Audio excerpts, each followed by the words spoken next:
money in the bank.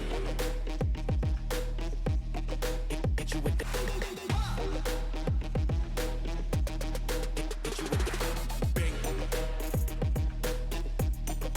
Hit you with the 808. Hit you with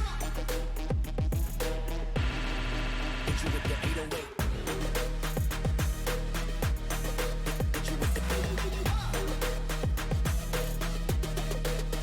Bang to the break, bang to the break, bang to the break, bang, bang, bang, bang, bang.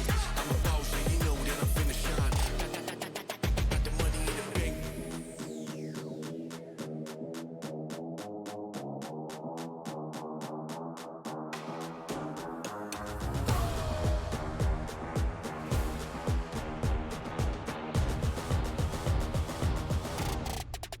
Got the money in the bank.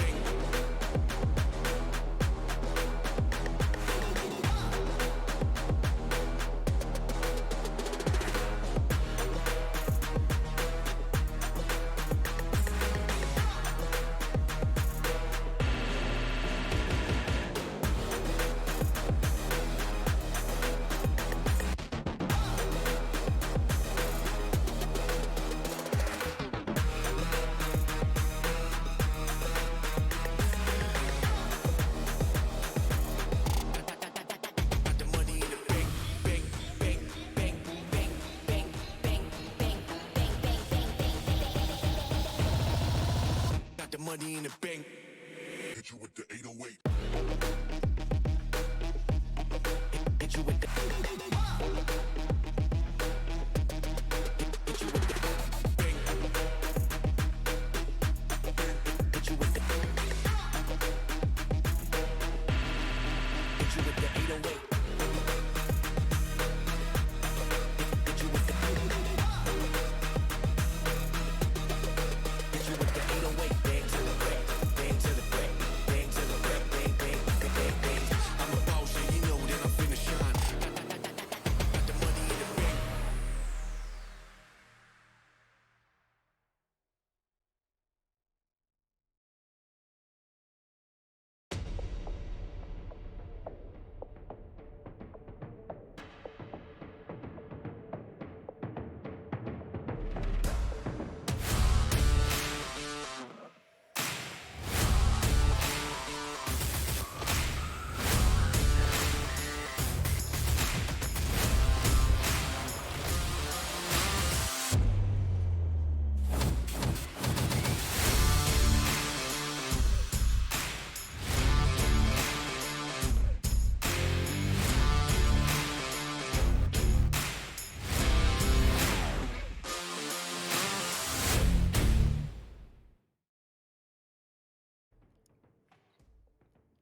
Game number 3 is 9. We just saw an absolutely devastating performance by Lightality, taking on 6 rounds ahead, turning it into a 7-round lead for that victory up against none other than Chilang, who dominated the first game here. But we're going into the third map. It's gonna be Breeze, and you're joining me, Illustrado and Quack. Let's break it down here, bro. That last game, I thought it was gonna be 13-10. I was absolutely wrong.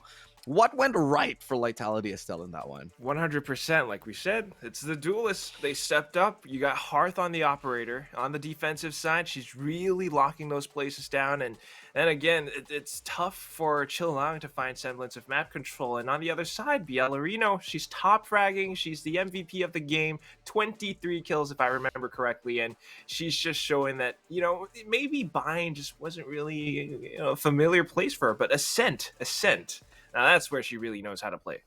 Yeah, and honestly, I don't really see Phoenix as a Bind as a first map. Like, it's just not. I'm sorry. Like, you can make it work Maybe sometimes, you're but one Valor, but like now, you got better options. right? Like, I would honestly on Bind, I would actually pick Yoru over Phoenix. Yoru on Bind. No, for real. For real, because like you can be everywhere. And okay, here, hot take. Hot take. Yoru's gonna be good on Fracture. 100%. I mean, like, you got so many different spots. I don't know if you caught yesterday's games, but Med Army versus Asteria. I'm going on that Yoru. Yeah. I'm going Yoru. On Breeze, too. Like, that's our current map now on this third game. But Yoru on Breeze. That's that, Yoru on Breeze, that's not something that we've seen that before, actually. I think in Open 5, and it really did work out. So maybe we'll see it again here today. I like seeing Yoru plays. I want to see it. When you have a Yoru coming in, it's only either when you have very, very set strats or set plays, and how creative you can do, like you send your TP here and then you use it for an anti-flank, late lurk. You use the TP to, you entry as a Yoru and then you use the TP as a late lurk. There's just a lot of things you can do with it if you're prepared as a team. And with that Yoru, like, it's viable if you have the strats to back it up and the team composition to back it up. But it requires a lot to make the Yoru pick work here. Maybe we'll see it on Breeze here. Maybe we won't. Maybe we won't. It's the possibilities are endless, but you really, really need a team that knows how to work around that. Because yesterday's game, Mad Army, they worked around their team's toxic screen. You would have the toxic screen to just hide that gate crasher and then teleport at the right time along with your flashes, right? That's how you really want to play it. You need that additional support in order for your teleports, your positional displacements to work out. Because if not, it's a little bit simple. It's kind of like playing ranked pugs. You just keep an eye on that gate crasher. Once they teleport in, it's basically a free kill. But this time around, might be a little bit different. Of course, I don't think Phoenix is the way to go on Breeze. Definitely Absolutely not. Way too big, way too wide. Your curveball, the range is just way too short, and it's difficult. It's difficult to use that curveball that way. And this was Chillang's map pick, so haven't seen them play it before. I don't know what they possibly have, but the one statistic I do have is that Lightality played this against Ravens in the very first upper quarterfinals, like round of 8, and they took that map 16-14. That time, Bielorino was playing Reyna instead of Phoenix, so I don't know, maybe that is the composition that they're going to go for. Standard, Reyna, Jet, Hearth on Jet, and then you got your Sentinels, Dumpling, you got Lucille as your Viper, and then you got Alema again, Sova, just trying to get that info. So the only reason I, as a coach, imagine one team would ever pick Breeze, especially when you haven't really played it on a competitive level before, is because you've been working on a lot of things. You've been practicing a lot of strats on scrims that you're feeling very, very confident on. And I think that's what we're going to be seeing here today from Chillang. They've been working on it. And I think also on top of that, they must have seen some weakness on Lightality Estelle in that 16-14 up against Ravens that they can be willing to exploit. Because for me, if I'm coaching a team, I'm watching that game and I'm saying, okay, these are what we can do to, this is how they play it. This is what we're going to, run against it. And if they're actually really prepared for it, I think Chillang can surprise us with another victory here.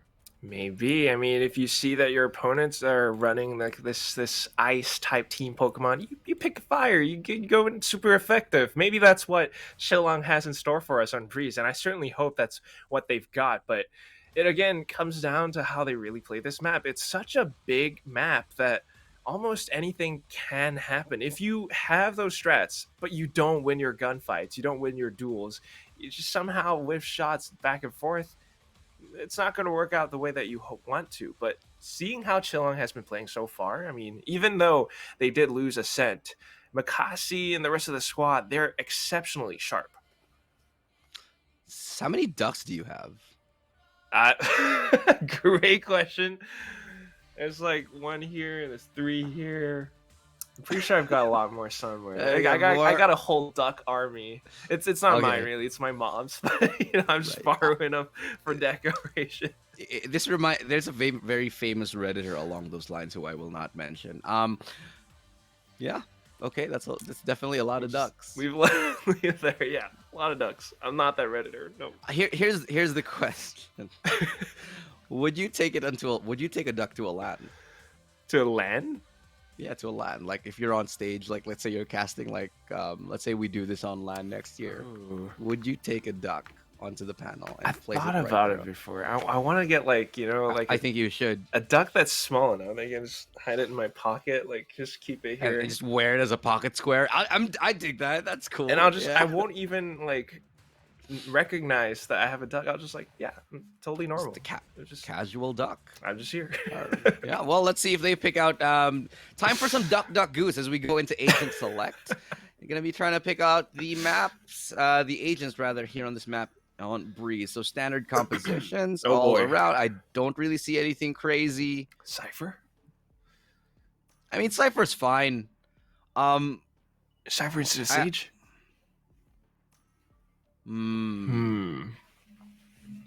That's the one I difference. actually prefer the Cypher than the Sage, if you ask me. I prefer the Cypher than the Sage on a map like Breeze, simply because I feel like Sage is very like useful in one place on on attacking. There's very little Fair you can enough. do with a Sage on Breeze. I think she's useful on attacking the wall for the A plant. She's useful for getting a wall off for that B plant on attacking side. On the defensive, she's not very helpful, and which is why I would much rather go for a Cypher than a Sage on Breeze. I think it has its merits. I mean, you could lurk around on mid, and just because you have that camera, it allows you to do so much that a Sage just can't. But on the defensive side, dumpling on the Sage can still pull off some interesting tricks. I mean, if you've got lineups for your slow orb, you might be able to trap opponents, or at the very least, Right. just stall for time. But that's the most that you can do. When they swap over onto attack, it might not be as effective, and that's why it's very crucial that Lightality take as many rounds as possible on this first half. I agree with you there. I just think that the efficaciousness of the Sage is very variable. But towards the mid they go. They look to take a couple of duels. They don't look like nobody's really hard committing onto this. Just a little bit of map control for everybody here. They're gonna leave Zinni trying to cut off that rotate from that mid doors. Ilema doesn't really spot anybody, but Lucille Whoa. from that close angle is able to get one, but only one. Oh, And BL out in the open, she knows she's dead after she tries to reposition, I think, a little too early. Tries to back up her team, but the action is just too quick paced. 3v3. Recon available. Wall goes down. Nice shot from Ilema right there to find Damn. Sashimi. Sova for Sova right there. Going down now. Ilema looking to surge on towards that backside. Finds another somehow all up to Alexandria. Low HP onto one, but doesn't matter because Hearth hits the shot, and this is a great round from Lightality still to take that pistol. Still, I mean, it comes down to how they were able to rotate quick enough to retake the side and just overwhelm and make sure that Chillong don't have, that brief moment of respite that they're looking for. Sometimes you want to get the spike down, you want to set up for your post-plant positions, but this time they weren't able to do that because Lightality were just that fast. And in terms of utility, it's kind of like you said. Lucille to start things off was very, very nice, but BL was unable. She was caught out in the open. Sage, utility still just like not quite there, right? But because they were just that sharp, and that's again coming down to the way this map is played, the way this map is laid out, you need to win your duels. And Lightality are doing that for the time being. And right now, Hearth with the Oof. Marshall. No, you cannot cross into cave anymore after that. No way. Yeah, no, okay, yeah, no, you know what? We're not gonna even try. Okay, maybe we'll try after. Maybe. Yeah, I decided better of it. How did she win that? Dude. What? Okay. Was it the Spectre? Like it whiffed? Oh, Dumpling's gotten through. Awkward timing right there, but brought down to 20 HP. All is stabilized. Triple kill from Hearth. That was an interesting classic kill, though. All the long-range classic. All right, cool. I'll take it. Still doable. It just comes down to like if you can land that dink, force your opponents, maybe with that little bit of aim punch, your opponents might have a tougher time. Yeah, I think that definitely probably was a Spectre or something.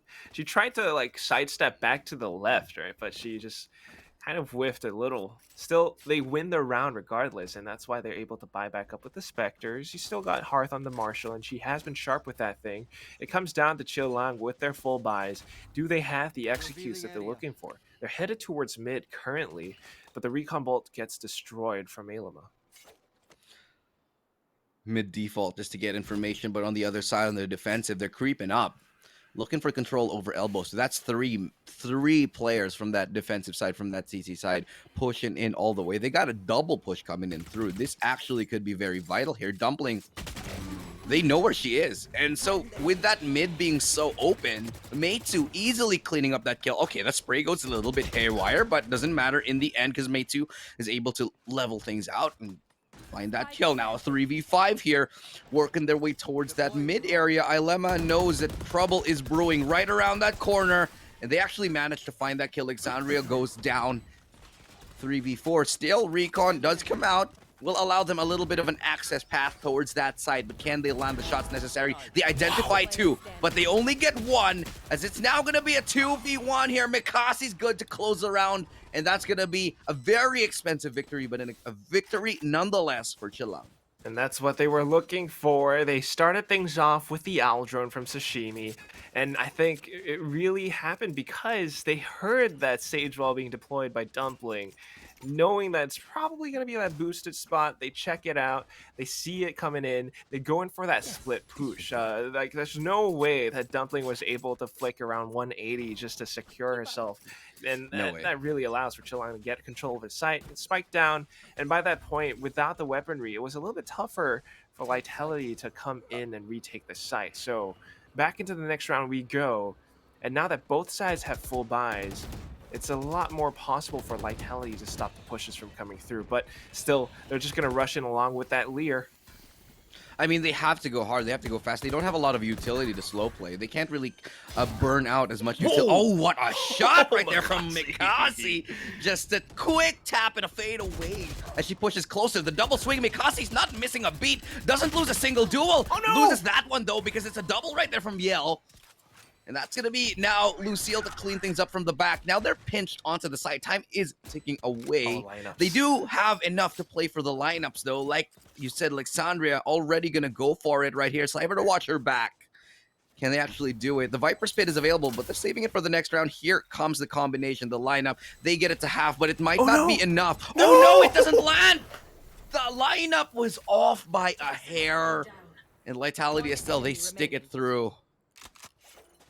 That is unfortunate. Like, I was just about to say, I would have preferred if perhaps Zini was a little bit closer up front to do something instead of being all the way at the back. I mean, yeah, you want to protect your teammates as they set the lineups up, but what happens if it fails, right? And that's exactly how it happened. Lucia was able to stick that defuse all the way, and now Lightality up by 2 rounds. It's just crippling for Chilang's economy again, and now they have to think how they want to break into site once more. Like, the fast executes worked for now, but once you have a player like Bielarino who's able to, basically frag out as well, you can't play that standard anymore. The call was BL needed to step up, and she heeded the call and more. Massive plays coming from Bielarino. Zinni getting a nice headshot. The blade's going wide. But the follow-up right there, there's 2 players on the other side of it, and they can't land the shots that they need, but Zinni's right there for the backup. Zinni, awkward timing on that prop up onto it, and Bielarino yet again with a quad kill. Sealing the deal on the round and shutting down Chilang yet again. They were fighting for that elbow control, tooth and nail, but they've lost more teeth, and now they're left absolutely toothless. Just toothless with that smile from How to Train Dragons, but you're missing that Night Fury rage. What happened? Absolutely. The knives were good, but you missed it. You picked up the Vandal. Awkward jumping onto the little stone slab. Like, why? Yeah, especially when they know that there were multiple towards tunnel. I really think Chilang has to do a better job controlling elbow, because they need to fight. They either need to do one of 2 things.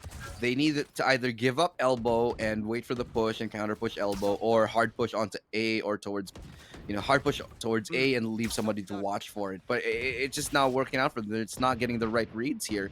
Zinni getting picked off right there is already a big deal. Mikasi could get the timing, however.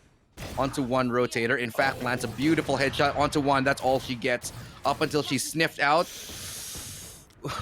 That angle is tight. Way tight. You gotta have pixel perfect accuracy with the Sheriff for that to work. And if she did get it, it would have been huge because it's the operator gone. But now they know where she is. and she's stuck on this other side of the map. The spike being dropped as well. I don't know how they can actually push past into the open just to retrieve it. The slow orbs even further just to stall a little bit extra time. Akasi certainly wants to try and make some magic work from window though, but it's not going to happen. The nest, it's Hearth who shuts things down with the operator, and now Lightality on Shillong's map pick are starting things off with a 5-1 lead. 4 rounds in a row is what they got to win to catch up here. And look at the scoreline, dude. BL Reno, 11-2. Oh, my God. Like we said, key point, the duelist, and right now they are it. Chilang, well, they're kind. Oh no! What are you doing? Sashimi, she has no idea. I don't know how. She was so close to just getting snuffed out and swatted by that operator, actually. Oh, man. That's Shillong's gotta make some kind of strategic adaptation, but here it goes. Okay, that certainly will do the trick. Overwhelming Hearth in terms of numbers. She won't be able to shoot down 2 or 3 targets with one single weapon. But Aylama with shock darts and then the Vandal? Even with the Viper's Pit, I don't know if they're going to be able to secure this site now. Spike might be able to go down soon-ish, but you still got to work. There's so many players, and Aylama just incredibly sharp with that Vandal. Zini coming in from mid, though, is good for a triple. And now the Spike goes down. 1v2 situation. Somehow, Chilang, they have dug themselves out of the trenches. Are they going for the... There's no way they should be going for the lineup plays right now. No, I don't. Just hold a crossfire. Okay, that might work out in their favor here. Want to hold Cave, want to hold Chop. Chop's dead. The swing out to follow, but Zinni wins that duel in the end. 4 kills for Zinni. 4 apiece for Ilema and Zinni as well. But in the end, the crucial kill was going in the favor of Chilang. They won another round, sure, but yet again, how expensive was it? Very much so that there's just no full armor. Only 3 players with half armor on the side of Chilang here. What do you do in this situation? It's absolutely tough. Mikasi's gonna have to drop for her team, I think, and maybe go for blades. She can. No, well, 6 out of 7, but you would prefer a weapon. Still, though, Zini with the Quadra in that last round, certainly a little bit of a booster for confidence. But right now, back in towards mid they go. The boosted, the wall, and just using the little gap over the top, Dumpling is able to do some damage. She has the res up as well. They want to pick up the weapon, but they're giving up so much information up over my mid. The mid control is just not good right now for Chilang. They're getting red, they're getting snuffed out. The utility that is being thrown by Lightality Estelle is just good enough to keep them at bay. And sure, they have mid now, but they've already lost a player. Ilema spots out Zinni. Zinni wins the duel anyway. That's actually massive right here as she gets closer and closer to making a really good flank play happening here towards mid. She secures Nest. And that's mid wide open. Alexandria getting that duel onto Dumpling, and a little bit, I think, haphazard for the side of Chilang as they try to reclaim what was lost. That was the mid control. Ooh. Still, though. Ripper of a shot right there from Sashimi. 2v2. And this could go either way. They really want to fight for mid, Quack. I wouldn't like to stay there, though. You want to go to a safer spot, and Alexandria going in towards A alone at 16 HP is a little bit risky. But thankfully for her, Hearth has moved past Cave. Now she's coming back, hearing the spike being planted. Yeah, but why plant there? Yeah. Why not plant for backside for your teammate, though? It's a... Oh, no, this is a little bit concerning, a little bit awkward. She's so far off. One enemy remaining. Coming back around by bridge. All right, she gets there in the end. And see, this is the problem. It's not planted for her. Oh, no. Like, why not plant backside to where your teammate is cutting off rotation? Okay. Hunter's Fury, just to buy a little bit extra time, maybe get attacked. No. But they've already gotten it halfway, and now they're going to stick it. Shock darts, not good. Well, okay. All right. It happens. It happens. What are you gonna do? What are you gonna do? Shock just doesn't want to listen to you. Shakhtar just doing its own thing. Yeah. I'm sorry. I'm gonna head this way. I'm going up and away. Unfortunate stuff for Chilong, and maybe the problem it's that mid control. It's tough for them to deal with mid wooden doors right now. I mean, earlier on it was Dumpling with the wall. This time it's Hearth with an operator. Good opening pick onto Sashimi. Oh, Followed up by another one. Doesn't miss a beat on it. And that's mid control yet again gone. And yet again, I go back to my point. If you can't take mid control, just don't do it. Chilang, they're really forcing the issue on this mid control when they should be just either trying to, hard hit onto a site, maybe try to get a little bit more control towards elbow, which was what they were losing in the top of the half. oh no. Mikasi's gonna be absolutely pissed. Absolutely, like, who hides in that corner? Like, who hides in that corner? I would have been so mad. I'd be like, "Are you kidding? Are you actually hiding in that corner?" I would have been so mad. That is like the equivalent of someone in PUBG or something just hiding in a bathroom until the very end. One of the stalls, and it just. Oh my god. Oh man. And it's incredibly important that Chilong doesn't start tilting now, because they're capable of making those comebacks happen. This is their map pick, but it's just it's really not happening for them, because earlier on the mid control this time with the operator that they have to deal with on the A site, I would prefer if they honestly just full sended it on the B. Oh. No, but they're going towards A, and they have to deal with Hearth. Does have that operator. They know she has it. They force her off the angle. Alexandria, great entry. That's all the way up towards Halls right now, and they got a plant. They can go for that plant right here. 4v5. The res is available, and I do think they're going to be able to get it, especially after that kill from BL. Mikasi gonna actually get that res onto Hearth. That's the operator resed up, but after hitting that shot, that's an absolutely crucial one to find. 3v3 coming up right now, but time is not in their favor. They've got a flank coming in, and that's Lucille, the only player left standing, and she's been swiftly dealt with. Finally, after so many rounds, Chilong have finally scrapped together one. Finally, and that's the answer that they were looking for. Just going with the execute. Mid control is a little bit tougher for them to go for now, especially that's the fact that they have to deal with Nest, they have to deal with wooden doors, without any toxic screen or like poison orb lineup or something. It's just tough for them to go into that one spot. And if they just full send, if they get Hearth down, if they are able to secure the site, then they are able to secure it post plant. Now they're going back into mid, and then they get met with Hearth's operator plus Bielorino all the way from tunnel. When Lightality Estelle are hitting all of their shots like this, it's just so hard to stop them.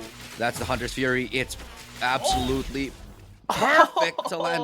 Wait, oh no, she brought him to her teammate. Player standing. Zinni. Oh my god. Now I'm hearing that like Street Fighter, like perfect. Zinni brought the Hunter's Fury to her teammate, and her teammate's the one that died. Oh, man. I can't. This is one of those I can't believe you've done this moments. I can't believe you've done this. It's just like, if you're a teammate, do you have the patience? Do you have that you're the bigger person that's just like, all right, it's okay. We make mistakes. Sometimes it's nerves. It's all right. It's all right. But if on the flip side, if they get like so pissed off and tilted, things are gonna start falling apart. They're at 8-3 now. They don't have the economy for this last round of the first half. It's a potential 9-3. Potentially, but they might not. Oh, Dumpling. Oh no, she gets the timing absolutely perfectly, and they can't find her. They finally do. The trade comes in, and Mikasi's right there. Good enough for one, and that's gonna be the round here. Looking like we're gonna go into an 8-4, decent halftime score, but this close. Oh no, so awkward for Mikasi. Doesn't hear the footsteps. I don't know what the call was on that one. Suddenly this is possible here. I thought it was already over, but with this... Okay, all in the balance right now. All things, all in balance. according to the plan. It's according to our script.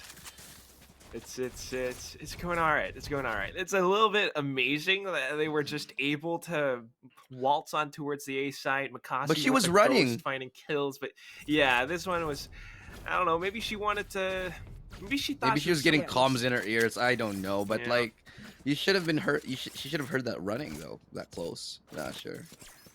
Whatever the case was, they still take the round. And now that they've swapped over onto the defensive side, let's see how effective this Cypher on B can truly be. Meanwhile, Lightality headed towards A. What do you think's gonna happen? A side hit on a pistol round. It's still very possible. I do want to see what their approach is towards that A, and what their strat is. They're gonna send 2 players down towards halls. They're gonna wall it up and then open the door, and then they're gonna go for that open, and that actually screws over whoever was holding close on double doors. They don't get the kill on Alexandria though. Hearth does find Mikasi. And it's certainly looking a lot better for Lightality now. Their strat is actually working, especially up by the metal doors.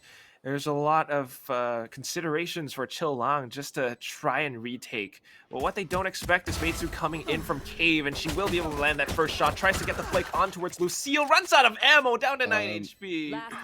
Tries to run back for safety. Gets Lucille really down low, but if she can get it, she might just be able to pull herself back with the absorb in towards overheal, but oh no. Oh no, they're just dancing around. Carousel of Doom is what I'm seeing right here as they both just go all around the mulberry bushes. Hearth bops the weasel. Meitsu going down.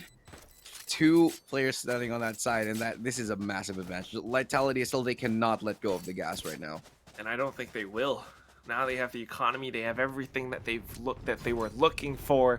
It's just probably gonna go 10-4. Meanwhile, Chillang, I mean, you got Mikasi with the Marshal, sure. That could be good for A Cave, and that's where she's positioned right now. But when you got 5 Spectres running you down like that, how effective can your Marshal really be? Yeah, especially when they're buying up full armor. I don't know. I like the endeavor to try and go for that Marshal though. They know that it's basically crunch time here, so they need to go for something at the very least. They're going towards that site. Mikasi misses that opportunity, and the spike will go down. Now this is looking very improbable. They needed to have at least 1 pick off with that Marshal. The retake is going to be so difficult.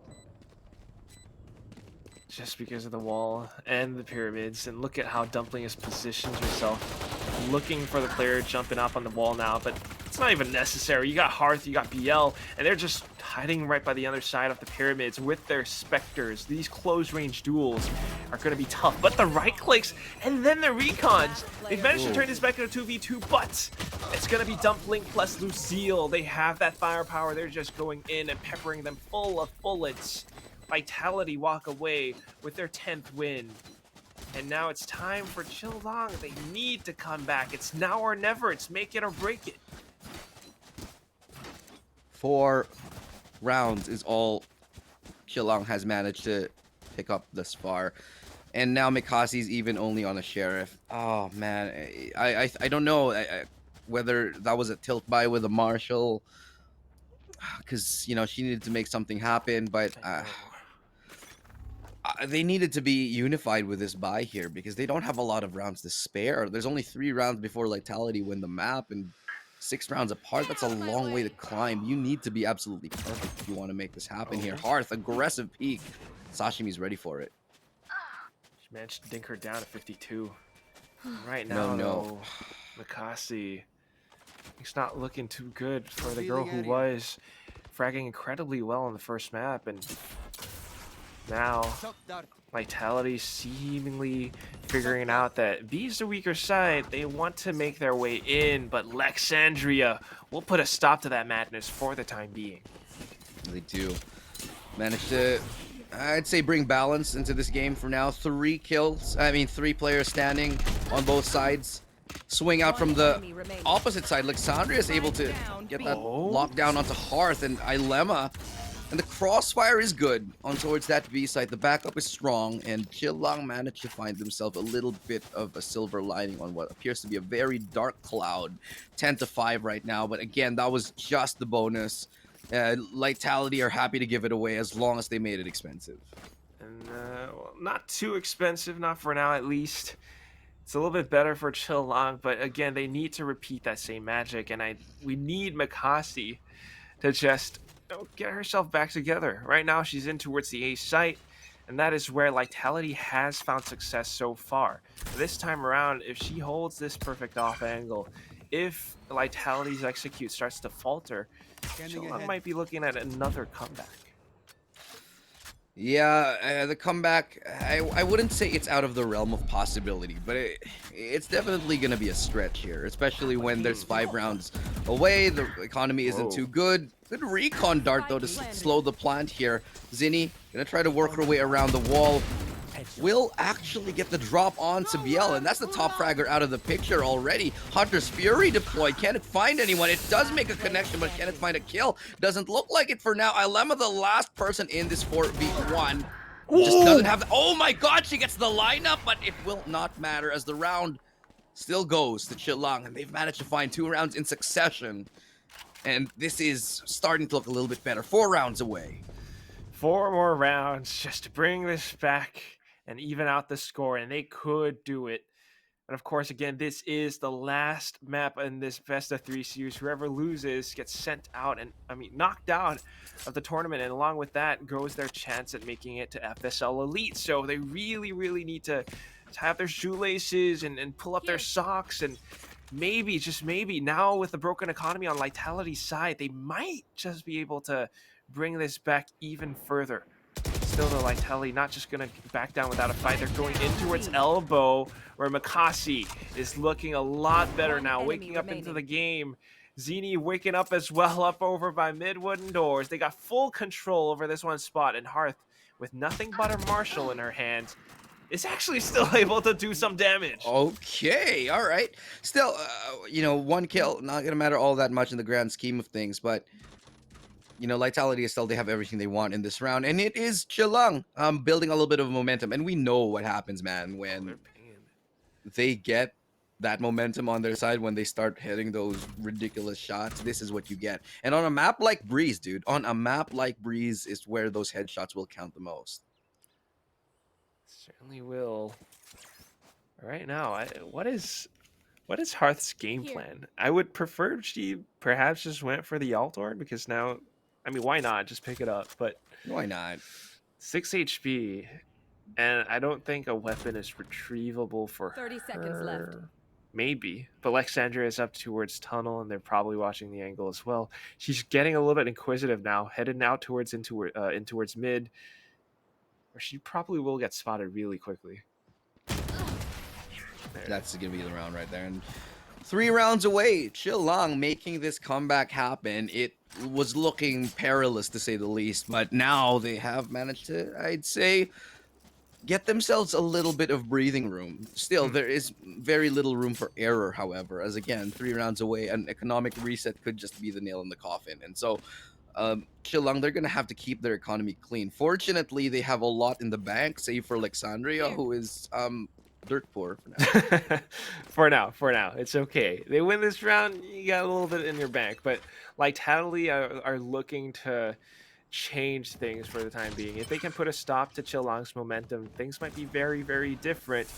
They've got the ultimates, they've got the bits of utility that they were looking for, but what they don't expect is Makasi with the operator landing the first shot. Slows down the pace just by a bit. You still got Zinni supporting her around the sides of the pyramids as well.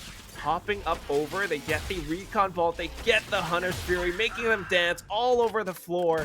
Ilema still able to find 1 headshot in all that chaos. Spike gets planted now, and Sashimi is looking to make them, flush them out of position. The toxic screen is actually doing a lot, though. It allows for 2 Lightality players to dance around the pyramid to get a couple more kills, and now all that's left is none other than Bielorino and Lucille. 1 Reyna up over from the other side. It's Meitsu trying to stay alive for a little bit, but doesn't expect Lucille to come around from the other side. And just like that, Lightality, they managed to come back for one more round. That round definitely could have went either way. I mean, it came down to the timing, to the wire. Mikasi with a great shot with an operator, just unable to find the really just unable to find the shots that he needed. And unfortunately for Meitu, it came down to timing. Like, I don't know if Meitu actually saw. I think it was, who was the other one on the other side of the wall? I think it was there's Sova. I think it was Ilima. Yeah, it just came down to the timing, the 50-50 angle. You can't outskill those. It's the guessing game. Sometimes it comes down into that bit of a gambit. And right now, it's another toxic screenplay plus the Viper's Pit. Mikasi getting shut down as well. She tried to go in with the Blade Storm, and right now things are falling apart. Shillong having a tough time defending the site, and it's full control for Lightality. Yeah, and Lightality is just mopping, cleaning up house right here, but not until Sashimi. She gets a 3K here, trying to go for that L drone, but she's exposed. She knows it. She wins anyway. She has a recon to spot out one, but Lucille knows where she is. Oh, she gets into the wall right at the right time, but this has to be Lucille's round as she gets the timing down right. She plays with her prey just before she executes. 12-7 match point. Lightality Estelle for the lower bracket final spot. Very close now, and it's going to be a steep hill from here on out. Shillong need 5 rounds to push this into overtime. And they're certainly trying their darndest. Even with all these heroics from Sashimi, it's still just not enough. They've got 3 ultimates to work with for both teams. And A site has been extremely successful for Lightality. I'm not sure why they aren't adapting perhaps their current setups for the site. You still got Mikasi as well as Xenion Hay. I don't know if it's the pressure or they're just running out of ideas, but it seems like it's the same A hit round after round from Lightality Estelle, but Shillong, they just don't know how to deal with it. Now they have to deal with it on a lesser buy. Hunter's Fury just to clear out some more angles. Shillong, they're gonna have to come up with some massive kills to level it up, but Zinni, okay, that's one, sure, gets around the bend, but can she find another? Doesn't look like it. Bielorina is able to find another one. Meitu from the corner. Sashimi getting sneaky. So this might just be up for grabs here, but the HP is so low on everyone. Doesn't matter because they're hitting all the shots they need, and a tiny heartbeat in this map here for Shillong as they keep themselves alive a second longer. Just a second longer is looking pretty good for now. Even off of these Spectre buys, they managed to secure a win. And with that, Lightality's economy somehow down in towards the thousands, the 2000s. And they've got nothing left but shares and frenzies to go off of. And with this, yeah, it's very possible that Shillong can start to stage a comeback. They've got that Viper's Pit as well. Alexandra can just lock out this B site completely, but she's playing it safe all the way at the back of the pillars. It's gonna be tough, man. On the eco round right now for Lightality, they're happy to go for this eco because they know they have rounds to spare. 3 rounds though, but they do not want to make it any more than that. And still, the blade still could always be deadly. I mean, nerf or not, still very much a threat if you can land those headshots. 50 damage per knife, 150 straight kill if you get it to the head, but Lightality now just taking things slow and steady, skulking back towards mid. They know that there is quite the number of players on the B site, so back in towards mid. But the problem is for them right now, they are not able to get any kind of information. They don't want to give information up as well. Right. Oh. A site is completely open though, and that's absolutely fine because they're happy to play retake on it, knowing that they have the gun advantage though. HP not so much right now for Meitu, so she'll have to play a little bit further back. Sashimi spots 3, is able to only get 1, but still, It's enough for now. It shall suffice. Zinni get another follow-up onto Lucille. Dumpling getting close. Did not expect that one for sure. But in the end, it's going to be another round here. 3 rounds is what separates them. And with bated breath, we just wait for the next round. This one is definitely one of those where you just have your heart pumping every single round because you have no idea what happens next. Every single round. One mistake. If Lightality just somehow decides to flick a switch and go in ham on towards a site, and then you see Chilang losing players, that's the thing that gets you going. You don't want that to happen, not really. You want it to be a close game. But I'm still wondering why Alexandria is holding on to that Viper's Pit. She's not using it yet or anything. It's only 1 poison orb up towards the mouth of B main. So they try to send the Yowl drone there. Unfortunately, gets denied. Well, the Owl drone doesn't really get much value, but maybe as we come to the final seconds of this half, of this the closing moments of this half, maybe they'll get the plant in very, very soon. It looks like it because A side is in control, but it's a fake. It's a split, completely split towards this B side here. And Meitsu falls for it. Hook, line, and sinker. Here comes the Hunter's Fury. It's good to find one kill, but that's not the planter. That's not what they wanted to find. There still is a lot of detective work here, especially with Alexandria working this mid angle. She actually gets one, tries to spray through the box right now. Zinni's there for back up if they need it, but Alexandria is able to dismantle Lightality Estelle. And that's one more round to keep them going. They found double digits. Chill out. They want to take us up into overtime. Very, very close. It could happen. 12-10 right now, and if we take a look at Lightality's economy, if it's not looking too good, you know it. 12-11 is very, very likely, and you gotta say, I mean, Alexandria with this quick flick on towards Alama on the other side of that pillar up over by mid. It's just incredibly sharp. At the same time, the rest of her squad doing massive work on A side itself. You got to start wondering, if you're on the side of Lightality, what's going wrong? I mean, they managed to get it onto site. They managed to get the spike down, but why aren't they able to hold it post-plant? I think it's really a matter of Chilang really finding the opening frags and getting the crucial kills that they need before the plant actually happens. Because earlier on, it just wasn't going their way. The entries were really all going towards Lightality Estelle here. But now Chilang, they're happy to play 4 picks. They're happy, they're going for them, and actually it's really working out. So now, going back to Old Faithful, Lightality Estelle will go for that plant here towards A. Will be a 5v5 retake already as it goes down. That includes the Viper's Pit that has just been deployed now. So it's definitely going to be a tough ask right here. Alexandria knows where one is. Will there be a counter swing? She's off the barrel of the gun!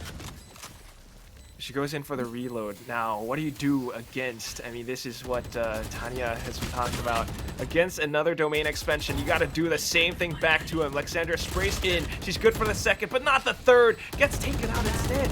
And now Dumpling trying to make some magic work. Unfortunately, it's not meant to be. The bullets flying all over the place. Chilang take us into 12 and 11. What? This comeback, just when it's, you know, they were like 6 rounds away, by the way. I think that was the largest difference in terms of rounds that we saw in this. Was it 6 or 7? Either way, my God, the comeback just happening for Chilang. They want to go to overtime. They got it. It's on their side. And Lightality are running out of solutions. Like, overtime is very, very possible right now. Lightality has been doing nothing but just trying to full send into sites, but even with the toxic screen to give them that little bit of space, it's not working out for them. And still, I'm still waiting for Alexandria just to pull off her Viper's Pit, but it's not even necessary right now because Mikasi with the operator, it sends them packing. The res comes out, she kind of spots the head, but will not be able to connect. And right now, as soon as they rotate back in towards mid, they're going to meet the welcoming arms of Alexandria. Oh, but she misses the shot. Hearth, she gets the better of her, but they won't expect Maitsu, who finds a double, gets around the bend here, turning it around, can't get a third. And Bielorino is able to level it up 3v3, but they know the rotation's coming in towards A here. Sashimi could get a crucial kill onto Ilema, but pulls out the knife. No! Why would you do that? They managed to creep on towards the A site now, and the spike is going to get planted. Empress is up and ready as well. Planted. 2 players remaining, Mikasi and Zini. They have been tag teaming it for this entire game, but can they actually deal with the 3 Lightality players? Recon Bolt coming out now. It's not going to be able to spot anything, but they do shoot it down. So there might be a little bit of information, but do they know that Mikasi is wrapping around from the side of mid wooden doors? Camera will spot 1 player out. Cloudburst in to block up Cave. They want to take the fight head on. Unfortunately, it's going to be a trade, and Zini caught around from the back. It's Bielorino to put the final nail in the coffin and taking this game 13-11. Lightality sent Chillong packing home. What a game, what a comeback. Unfortunately, just couldn't catch a break towards the very end of it. It was a great read, and honestly, I was looking at the round and saying, Chillong, they have the rotations completely cut off. You had like Sandria all the way towards that mid. You even had Maitsu over and towards spawn. That double cutoff on the rotation, for me, that just meant that we were going to overtime. But with the beautiful headshots from BL, and obviously Hearth getting that kill as well onto Alexandria, it just spelled death right there for Chillong. And what a great fight it was. But we avoid overtime here today as Lightality Estelle, they take map number 3. They take map number 3, and we're seeing all of these lovely stats. I mean, this came so close. Almost every player. I mean, they have the double digits, but the difference between these numbers are actually, it's not that far off. And you're seeing a lot of work put in by some of these players. Mikasi with 6 first bloods. 6 first bloods, right? I mean, a lot of those were operator shots, if I'm not wrong.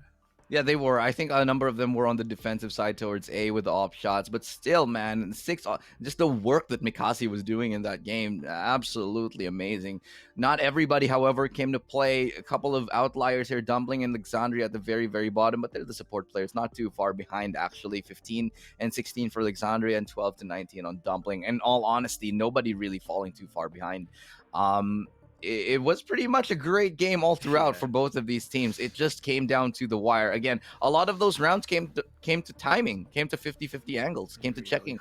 And it could have went Chillong's way. It just didn't. It's like that little bit of luck that just wasn't meant to be for Chillong for now. But Lightality is just really showing that, you know, when it comes down to these 50-50 moments, even when they lose so many players at the start of the round, I mean, that last round, they had that perfect read. They had Alexandria, they had Maitsu in the perfect spot, but you got someone like Bielorino sitting at the top of the scoreboard, just incredibly sharp aim, sharp accuracy, sharp skills, that she's able to turn things around. And sometimes that's that X factor that you need, you know, against, I guess, perfect reads. She's able to make these magical plays happen. Wow, Bielorino, very quiet in map number 1, but absolutely going ham in the next 2, just showing everybody what she can do, and definitely top fragging across the server in the last 2. Amazing work from her. So hoping to see more of her as they go into the lower bracket final later on and fighting for that spot in FSL Elite. The next team who wins in the next series, they do go ahead. Well, we'll find out which team that is once we come back from this break. Again, I'm Illustrato. This is Hey, I'm Quack. We're your casters, and we'll be taking a little bit of a break. When we come back, I'll be joined by Key, and of course, we'll be continuing on with the panel. So don't touch that browser. Valorant Game Changers will return.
You can see she's inching up towards them. Dumpling is in a prime position to just absolutely spray them down, and they just don't have a beat on where the spike trying to rush through. It's gonna get stopped by the paint shells, and right now, if they continue pressing W to go past that wall, they're going to be met with so much gunfire. Edamame doing so much damage as well. Sashimi with the Spectre spray. Here comes the ulti from the Phoenix. Run it back, available. Not going to get one. Tries to go for the spray down, following it up. Mikasi once more. Mikasi. Still trying to find a brief moment of respite just to get the spike down, but there are two players right on her heels. She pushes in towards Meitsu with the wide swing, gets the triple, but doesn't expect Sashimi up over by Hookah. Gets tagged down to 4 HP. Needs to dance around the tube right now. They're going ring around the Rosie, and Sashimi has no idea that she's on the other side. You must think of it right now. She tries to go for the vertical crosshair displacement, but Sashimi... Excuse me. Shilang had Sova on the Sheriff. That's a nice swing out from Mikasi.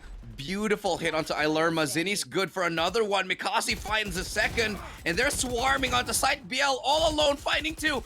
Could find the third. Whips out the lead. Lexi alone on the side itself. She can from the shadows out of it, but then she would have to run all the way back in, and by that time, they're just gonna stick it already. Oh, she goes in for the cancel.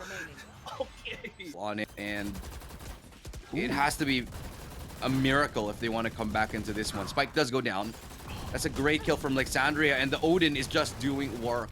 Does a lot of damage on top of that kill right now. Has to reload. It's gonna take a hot minute, but the recon to come out on top of it signals the start of it, and that's gonna be it. Lightality, Estelle, they're gonna take this one. Only one player left standing. Zinni, she's able to get one, sure, but the time is ticking away. She gets fully flashed, but the spike will be diffused. And that's gonna be Lightality, Estelle, 6-12. Okay, maybe we'll try after. Maybe. God, I decided better of it. How does she win that? Actually do it. The Viper Spit is available, but they're saving it for the next round. Here comes the combination, the lineup. They get it to half, but it might not be enough. No! Oh no, it doesn't land!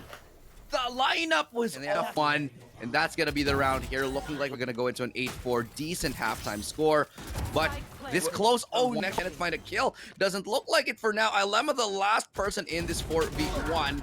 Defending the site, and it's full control for Lightality. Yeah, and Lightality is just mopping, cleaning up house right here, but not until Sashimi. She gets a 3K here, trying to go for that Aldrone, but she's exposed. She knows it. She wins work here, especially with Alexandria working this mid angle. She actually gets one, tries to spray through the box right now. Zinni's there for back up if they need it, but Alexandria... It's not going to be able to spot anything, but they do shoot it down. So there might be a little bit of information, but do they know that Mikazi's wrapping around from the side of mid-wooden doors? Camera will spot one player out. Cloudburst in to block off Cave. They want to take the fight head on. Unfortunately, it's going to be a trade, and Zinni caught around from the back. It's Biella.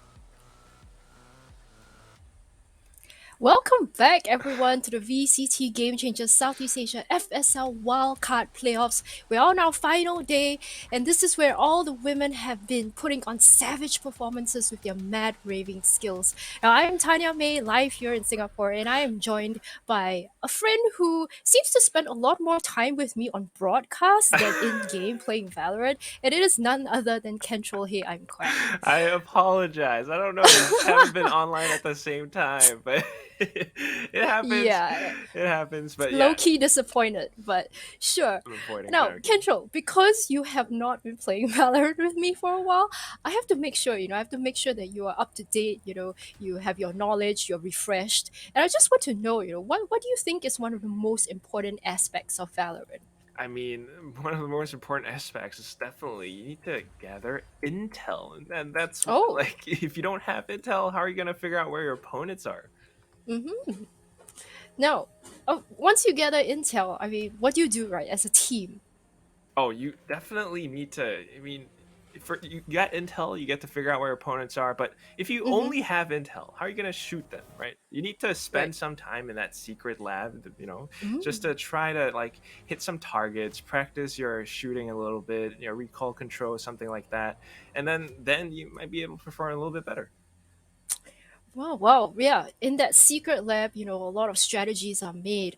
Now, when you go in as a team and execute those strategies, what do you do when you see an opponent? Oh my gosh! Like, what else can you do? You just like What? Yahoo! They're over Oh, there. you They're over say there. Yahoo! They're over there. Not Oh, here. Not here. Not. It's there. but Yahoo, That's yeah, the call out. it's there. It's Yahoo. Absolutely. Yeah, Yahoo, there's one in Cubby. Yahoo, there's one in B-Main. And Yahoo, they are all in my face and I am dead. The That's usually the three. case. Yeah. Three But aspects of playing Valorant. You need your very important. intels, you need your secret labs, and you need your Yahoos. What And have we of course, done? this are you fainting from being so cringe right now? No, it's not cringe. We're amazing. It's not We cringe are at all. absolutely. Well, thank you, Intel, Yahoo, and Secret Lab for making FSL possible. Without them, this wouldn't be a reality, and we are pretty grateful. So, now looking back at the last series, we just saw Lightality Estelle take down Chill Lang 2-1, which I think for some of the casters, it's not what you predicted. Um, but first of all, we start off with Vine, right? And Chill Lang were down 8-1. I mean, that comeback was pretty epic.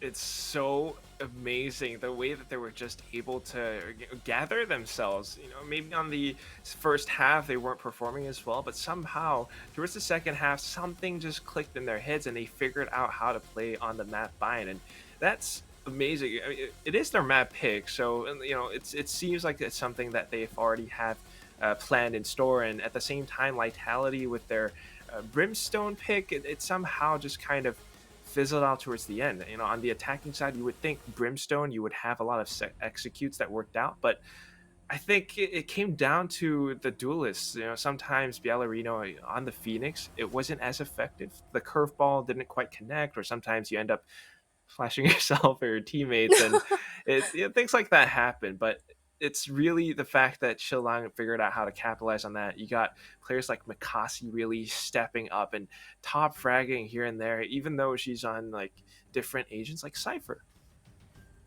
Yeah, and I think it was Mikasi as well as Mitsu. Like, okay, honestly, like with pronouncing Japanese names in English can be quite tricky. So I call them the M&M duo now because they have Ooh. been very much, the core of Chill Lang. And sure, they lost the series, but these two players have been trying to carry their team. They've been the standout players. And Meitsu on Raze as well, Illustrato kind of like foresaw that this ace is gonna like completely turn the game around, and it did. It really, really did. I mean, sometimes that's what you need. That one little round to change everything all over the place. Like we said, right? It's 8-1 at first, but then you get that one ace, you go in as a raise or something, and everything just changes. And it kind of ruins your opponent's mentality. Like they were thinking, like, okay, we're doing very good, 8-1, solid, let's keep going. But then you get aced, and it's like, all right, now I Yeah. really want to fight, but then you just keep peeking angles or something. You try to dry peek certain spots, and then it starts to fall apart. It starts to fizzle out. But the thing about the first map for me for Bayern, when you look at Vitality Estelle, it was quite worrying because when you look at their games yesterday against Mad Army, sure they lost 2-0, right? But they actually led in rounds for both of those. And that's like the same story that played out here for Bayern. And it's kind of like wondering, well, Vitality Estelle, somehow in the middle of the game, things tend to fall apart. So it's very good to see that on map 2 and 3, they started to pull it together. I wanted to see like a Jet versus Jet duo versus from Mikasi versus Half, but we didn't quite get it because Half was just on that operator and holding so many of these defensive angles. Yeah, it's a slight difference in terms of their jet playstyles, right? Hearth, you don't often see her like at the top of the scoreboard too much. She's not known for that exceptionally flashy playstyle. It's more of that controlled jet, just playing it safe, gather intel with your operator and maybe locking down angles. And that's something that they really did exceptionally well on Ascent. Yeah, and moving on to the last map on Breeze, we saw Chill Lang almost being able to pull it back again. It was 13 and 10, I believe, and then 12 and 10, and then it became 13 to 11. But it's gonna be, if you're Assyria, you're looking at this and you're looking at Vitality, Vitality as well, and you're thinking, this team, maybe in the mid game, a bit shaky. Is it because teams have been trying to figure them out? Maybe they are very readable, or do you think it's really as what the casters were mentioning? Their attack isn't as strong. It's Maybe a little bit of both. I mean, interesting thing to know, like this was Chillang's map pick, and Mm, we don't really see them playing on this map too much. I mean, they're kind of this new slash reformed team. They have played yeah. in FSL before, but this is their first time, I think, together on this stage, Mm-hmm. and you don't see them playing Breeze all that much. But the fact that they picked it as their final one kind of shows that they kind of had something that they wanted to pull off. They had some Mm. plans, but it started to fall apart, especially when they were starting out on that attacking side. They weren't able to secure plants that easily, and Lightality was just playing retakes against them, sorry, repeatedly, and they were winning. Chillang was just not able to secure that. But on the defensive side, they managed to chain some rounds back together, but towards the end, it's just again those little moments where BL and Yeah. Reno really, really stepped up as Arena. Yeah, and we're hoping to see more of that performance because we will be jumping to break first before we catch Lightality go up against Asteria in the final match, the best of 5 of today for that one last spot at FSL Elite. So don't go anywhere, we will be right back.